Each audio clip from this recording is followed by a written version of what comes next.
And we are back with the RX8. It's finally clean and we're able to work on it now without dying of respiratory disease. In episode 1, the car was smoking like crazy. Couldn't see 2 feet in front of your face. But now it's not smoking anymore, which is kind of weird. We've been running it every now and then, just getting it off the trailer and into the detailing bay. And it's not really smoking anymore, but it does still smell like coolant a little bit. So I think maybe the coolant seals could be bad in this engine, but also the compression was somewhat low last time we checked it. But now that it's run a little bit more, I'm kind of curious to check the compression, see if it's any better than it was before, now that everything's kind of just been running and operating, and also do maybe a coolant pressure test to see if the coolant system holds pressure. Rotary engines do not like to sit still, but now that it's been moving around, it actually might be more healthy than it was when it was sitting before. I think it's good as far as the coolant seals in the engine. The next step would be to start it up, and if it smokes, then we know something's definitely leaking. How's it look? A little smoky. Really? Yeah, not much, just a little. The smoke coming out of the exhaust is likely coolant burning that may have forced its way into the combustion chamber when we did the coolant pressure test. So now we know the coolant seals are not fully sealing. Also, since this engine's been running for a little bit now, we checked the compression again and found that it's even lower than it was before. It is a miracle that this engine even runs. Is it showing 70 as well? 60 PSI for the front rotor. Dylan was telling me that like 70 PSI is about where a motor will start to not even run at that, like the compression is too low. We only have one rotary actually even hitting 70, the other one's 60. Well, it's no surprise that this engine's bad. It was, after all, sitting in a barn for 4 years. But I bought an RX8 because I wanted to experience the rotary life for cheaper than the cost of an RX7. And I think that's the best thing about an RX8. It's all the same rotary fun for a fraction of the cost. So we're gonna stick with it. I'm gonna put in another 13B into this thing. But finding them can be a little tricky. Thankfully, I found another chassis that should have a good engine, but it's got a bad transmission and some bad cosmetics.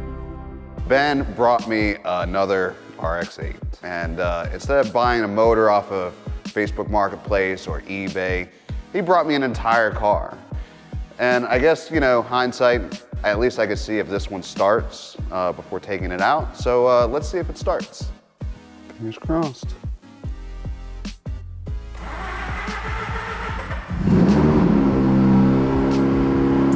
Yeah, baby. There's a sound right now. I don't think you can hear it. It sounds like a throwout bearing. So it might have broken teeth on the clutch pressure plate.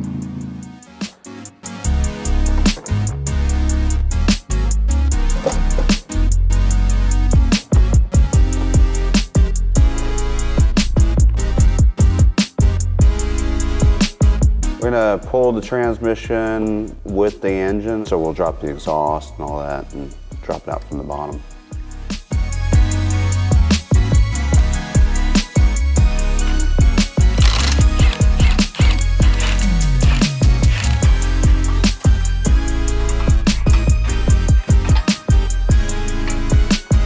Whew, that's got some decent weight to it.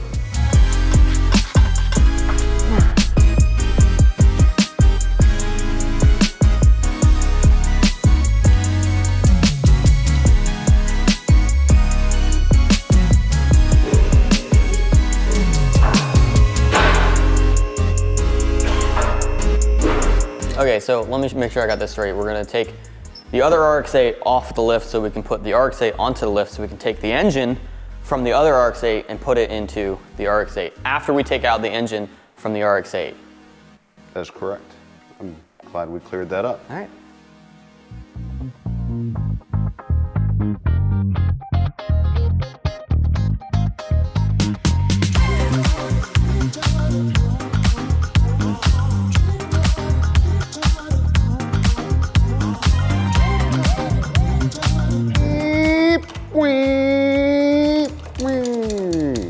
Oh, so that's the engine we pulled out of the blue car, which is bad. This is the engine that we pulled out of the silver car, which is good, but the transmission on the silver car is bad. The transmission on the blue car is still good, so we don't need the engine from the blue car because it is bad. The engine from the silver car is good, so we need to take the engine from the silver car and mate it to the transmission on the blue car. So let's go ahead and start taking this transmission off.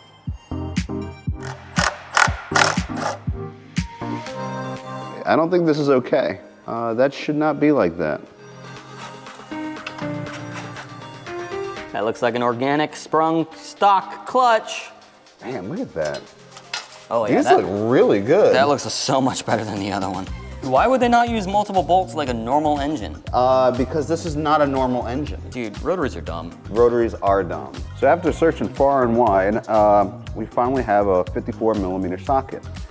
This is certainly the biggest socket that I've ever had to use on a vehicle, and go figure, it would be on a rotary. So we're gonna try and go ahead and pop this thing off. I know it's got red Loctite on it, but we got this behemoth here, so it should take it off. Hey!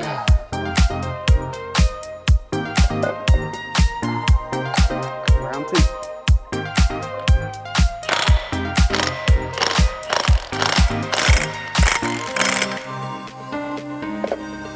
With this bracket now in place, the flywheel should not move. It's fairly thick, so it should be strong enough for the insane amount of torque that we have to put on that nut, which is 300 foot-pounds.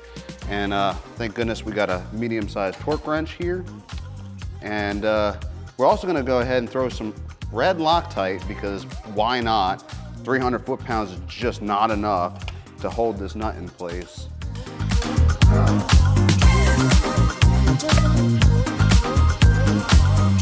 All right, so I don't know if you can actually see this, but there's a lot of dirt, grime, debris, a little bit of oil. We're gonna go ahead and clean most of this off just to try and dry everything up, make sure that we know that it isn't leaking currently, and any leaks that do pop up, we'll know it when we see it. So the previous owner, otherwise known as the Drift King, or DK for short, has seemed to hit something right on this front bumper part right here, which unfortunately cracked the quite expensive headlights for what it is, and the bumper all the way down through here, and we're missing the fog light, which seems to be also a casualty of war. The bumper also doesn't fit quite right, and the oil cooler bracket is pushed back over here. So he definitely had a run-in with some object on this corner, so we need to fix that. So I'm gonna take the bumper off, replace the fog light with the one from the silver car, and try to get this bumper to fit up better. For the time being, I have been looking for headlights, but it's like 500 bucks used for just this side, which is rather unfortunate when you're trying to do a build on a budget. So I'm gonna leave that headlight for now because it still functions, but I am gonna try to get this bumper fixed up. With the bumper off, we can tell, obviously this is very clearly broken. This is supposed to be sitting up right underneath the headlight. And these are clips for the bumper to actually sit in. And it's cracked there. And it's also pushed this bracket underneath here inward, it looks like, because this is not supposed to be down like that as well. So maybe if we can pull this back somehow, that'll actually move the bracket up as well, which will move the cooler forward. So it was definitely push in around here. Probably, yeah, what he hit here bent that whole bracket system down.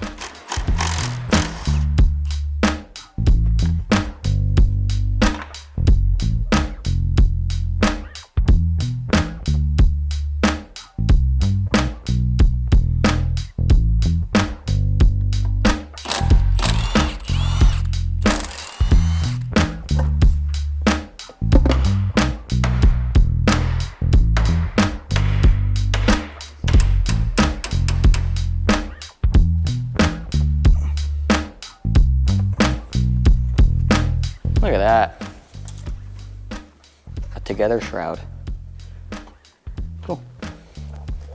Let's move this over here.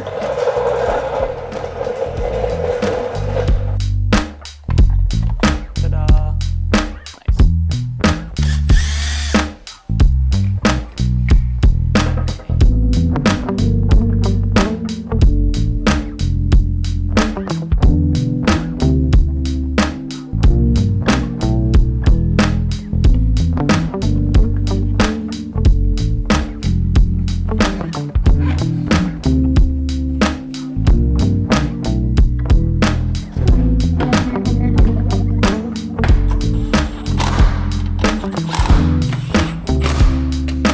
50,000 miles on the car, so the clutch has probably been changed once when the engine was inevitably rebuilt once, because there's no way they can last 150,000 miles without a rebuild, but the throttle bearing, is actually very loose. So we're gonna change that out regardless. Man, I'm glad, because this thing's actually in pretty rough shape.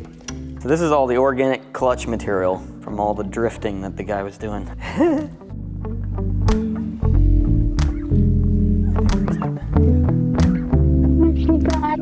2 belts that we're going to be replacing because the engine's out, and we might as well replace it.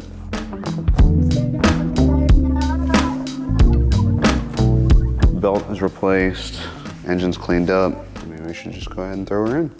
I always feel like it's easier to take a motor out than to put it in.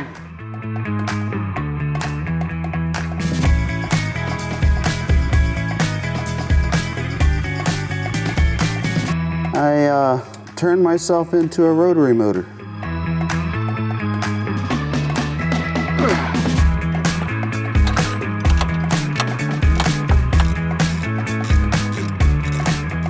Okay, while Mark works on putting the engine in and connecting it all up, I'm gonna work on something else.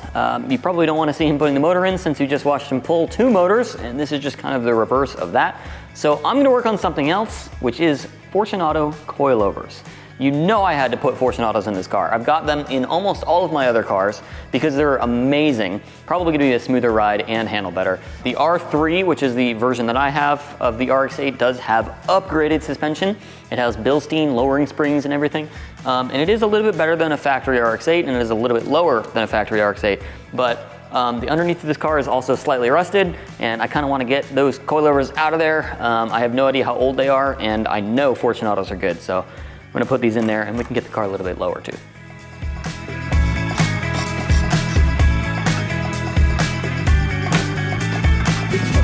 What is up with Mazda? Why do they gotta do everything different? Like, what is this?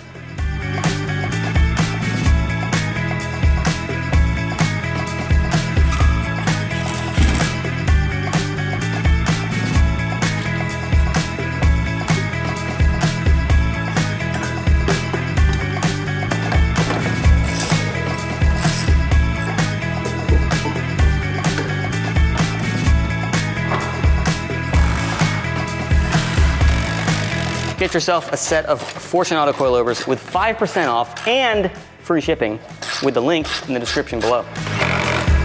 Okay, with the Fortunatos installed, they look so good, it's making everything else look so bad. The condition of this car is not my favorite. It does have a little bit of surface rust on it. Most notably on the brake rotors, they don't look great, but also functionally, they are kind of pitted. So we want to change these out, and the pads are also almost completely gone, so we want to change those out as well. So we ran to Advance, we got some brake rotors, and we got some new pads, and we're going to replace them on all 4 corners because I do not like messing with a car that has bad brakes.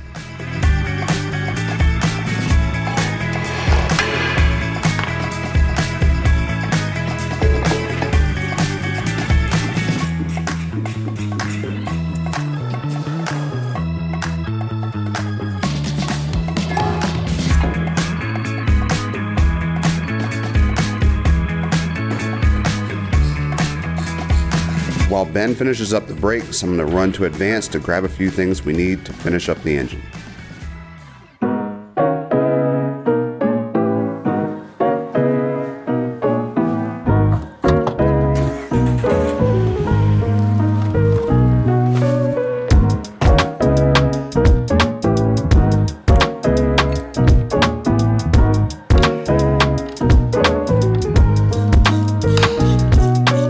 Since rotaries tend to run hot, we're replacing the stock intake system to allow more airflow into the engine bay and replacing it with a cold air intake.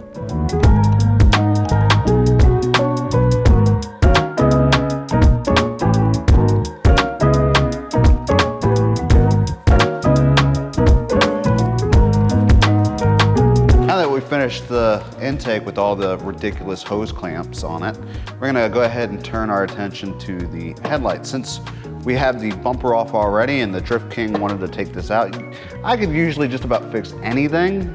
I can't fix this, however.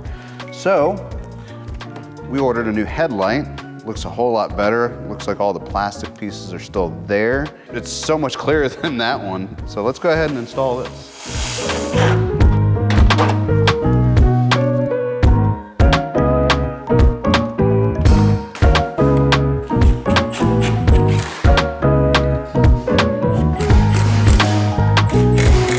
So we're replacing the radiator because rotary motors tend to create a lot of heat, and with the design of OEM, they use plastic end tanks, which I'm surprised this one hasn't started leaking yet. So we want to go ahead and take care of the issue before it becomes an issue, and we're going to be putting a new radiator in.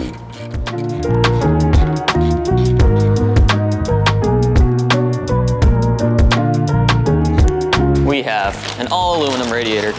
I think this is the same one, or at least the same style that Ben ran in his FD RX7.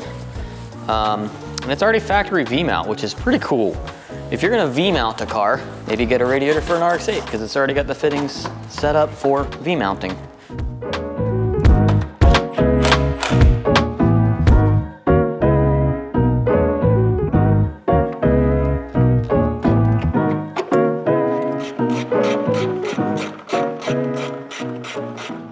It's for the music that you're gonna be listening to later.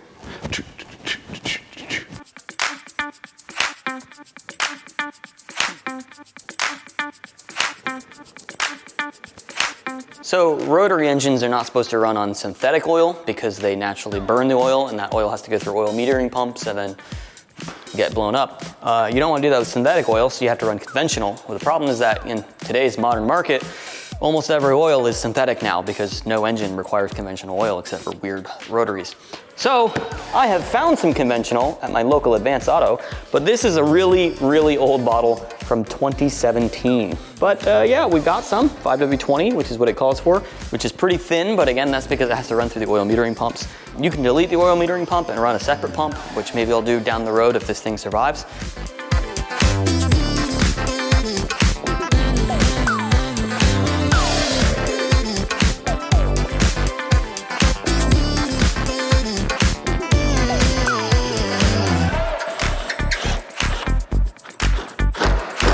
So obviously you can see that this taillight is broken. This cover is not very good, but luckily we have a parts car, you know, and I went ahead and I took off the taillight for that. So we're gonna go ahead and put this on this RX8 and get rid of this broken plastic piece.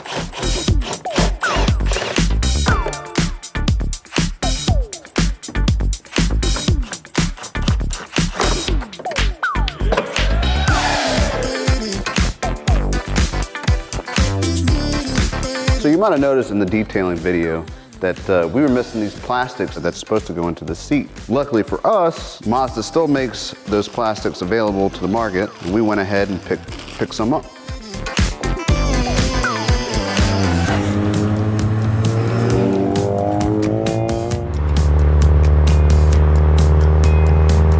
Rotary engines can be frustrating with everything being so different, and it makes me wonder why people like them. But you know what? When driving it, it's pretty fun. It's not fast, but it's smooth and linear. I think a road trip with this car would be pretty nice.